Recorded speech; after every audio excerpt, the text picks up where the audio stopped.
आज हम जानेंगे लूवर्स पर पीयू पेंट करने की मुश्किलें और उसका समाधान क्या है। लूवर्स को पेंट करने में बहुत मुश्किलें आती हैं। क्या आपने कभी लूवर्स पर पीयू पेंट करने की कोशिश की है?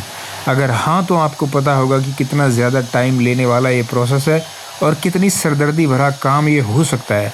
सैंडिंग करो, फिलिंग करो और फिर बार बार प्रॉब्लम आती रहती है। आज हम आपको दिखाने वाले हैं कि लूवर्स पर पीयू पेंट क्यों इतना मुश्किल है और इसे कैसे सही तरीके से किया जा सकता है। लूवर्स की जो सबसे बड़ी प्रॉब्लम होती है वो होती है अनइवन सरफेस, क्योंकि इसमें बहुत सारे ग्रूव्स होते हैं। आप इसकी मशीन से सैंडिंग कर ही नहीं सकते। अगर करते भी हैं तो उसके टूटने का खतरा बना रहता है।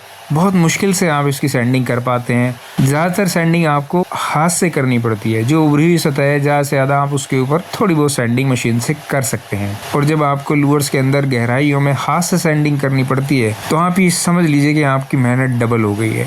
आपकी लेबर डबल लगेगी, आपकी कॉस्ट जस्ट डबल आ जाएगी। लेकिन फिर भी मैं कुछ चीज़ें आपको बता देता हूँ, कुछ तरीके बता देता हूँ जिससे आप अच्छी फिनिशिंग ला सकते हैं। आप सबसे पहले जो सैंडिंग करेंगे वो मोटे ग्रीड से करेंगे, मोटे सैंड पेपर से करेंगे, ताकि जो अनइवन सरफेस है वो ठीक हो जाए। लूवर्स में सबसे ज़्यादा दिक्कत आती है फिनिशिंग की, क्योंकि इसमें जो पेंट है वो प्रॉपर सही से आप लगा नहीं सकते, क्योंकि आपको स्प्रे से लगाना होता है। आपको ये ब्रश से भी लगाना पड़ेगा, तभी जो लूवर्स है वो नहीं तो विजिबल रहेगा, दिखता रहेगा। लूवर्स के अंदर जिसके ऊपर लूवर्स कटा हुआ है वो जो वुड है वो नज़र आती रहेगी आपको, इसलिए आपको बार बार उसके ऊपर ब्रश से पेंट लगाना पड़ेगा, कलम से, और फिर उसके बाद स्प्रे से लगाना पड़ेगा ताकि वो अच्छे से फिल हो जाए। इसके अंदर जो आप फिलर यूज़ करेंगे, वुड फिलर, वो भी अच्छी क्वालिटी का आपको करना है। जैसे हम लोग जिस ब्रांड का यहाँ पर पेंट लगा रहे हैं उसी ब्रांड का हमने यहाँ पर ज़्यादातर वुड फिलर लिया है, या फिर हम एशियन पेंट का ले लेते हैं। तो आपको अच्छी क्वालिटी का वुड फिलर लेना है और उसको अच्छे से ग्रूव में भरें।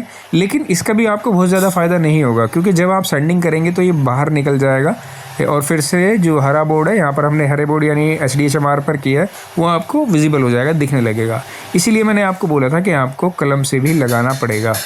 लूवर्स में जब आप पीयू पेंट करते हैं तो आपको जो एक बड़ी समस्या आती है वो ये आती है कि लूवर्स का जो अंदर वाला हिस्सा है, गहराई का हिस्सा है, उसमें पेंट जमा हो जाता है। और एक बार वो जमा हो गया तो फिर आपको सैंडिंग करनी पड़ेगी। सैंडिंग करेंगे तो फिर से वो नीचे का बोर्ड है वो आपको दिखने लगेगा, क्योंकि जब आप स्प्रे से पेंट करते हैं तो ड्रिप तो बनता ही है, और जब आप इसकी सैंडिंग करते हैं तो वो नीचे का बेस दिखने लगता है, क्योंकि वो उसको काट देता है। तो आपको कलम से लगाना ज़रूरी है। और जब आप स्प्रे करें तो आप एक एक्सपीरियंस बंदा हो, जो पेंटर आपका है वो स्किल्ड पेंटर हो, उसको आता हो करना अच्छे से, सालों का उसको एक्सपीरियंस होना चाहिए। उसके बाद ही उससे आप कराएंगे तो आपका जो ग्रूव है वो सही से फिल हो पाएगा। इसका सही तरीका है कि आप हमेशा स्प्रे गन को 90 डिग्री पर रखें और हल्के कोट्स में स्प्रे करें। साथ ही एक बार में बहुत ज़्यादा पेंट अप्लाई करने की गलती ना करें। पहले हल्का कोट लगाएं, फिर 15 से 20 मिनट तक ड्राई होने दें और फिर उसके बाद दूसरा कोट आप लगा दें, ताकि स्मूथ और अच्छी फिनिशिंग आपको मिल जाए। अब सवाल ये उठता है कि इस पूरी मेहनत में आप टाइम कैसे बचाएंगे, यानी कि आपकी जो कॉस्ट डबल हो रही है उसको कम कैसे करेंगे। क्योंकि अगर आप गलत तरीके से करेंगे तो एक दिन का काम आपको 3 दिन तक करना पड़ेगा।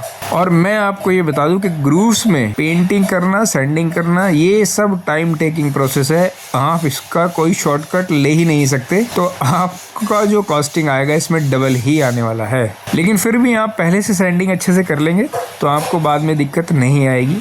सही गन का इस्तेमाल करेंगे, सही से गन चलाएंगे, लूवर्स के अंदर अच्छे से पेंट लगा देंगे तो आपको जो कलम से पेंट लगाना है वो थोड़ा कम लगाना पड़ेगा। ड्राइंग टाइम जो है वो प्रॉपर देंगे। जैसे आज कोट करा है तो आप उसको अगले दिन करें। अगर आपने कलम से लगाया है तो उसको आप 1-2 घंटा भी दे सकते हैं, उसके बाद भी कर सकते हैं। लूवर्स पर पेंट करना आसान नहीं है, लेकिन सही टेक्निक और प्रोसेस के साथ अगर आप काम करते हैं तो आपका काम अच्छा होगा। अगर आप प्रोफेशनल फिनिशिंग चाहते हैं तो जो मैंने स्टेप्स बताए हैं आप उनको फॉलो करें, अपने काम को बेस्ट बनाएं। अगर आपको ये वीडियो पसंद आया हो तो इसे लाइक करें, शेयर करें और कमेंट में बताएं आपको सबसे ज़्यादा कौन सी प्रॉब्लम फेस करनी पड़ती है।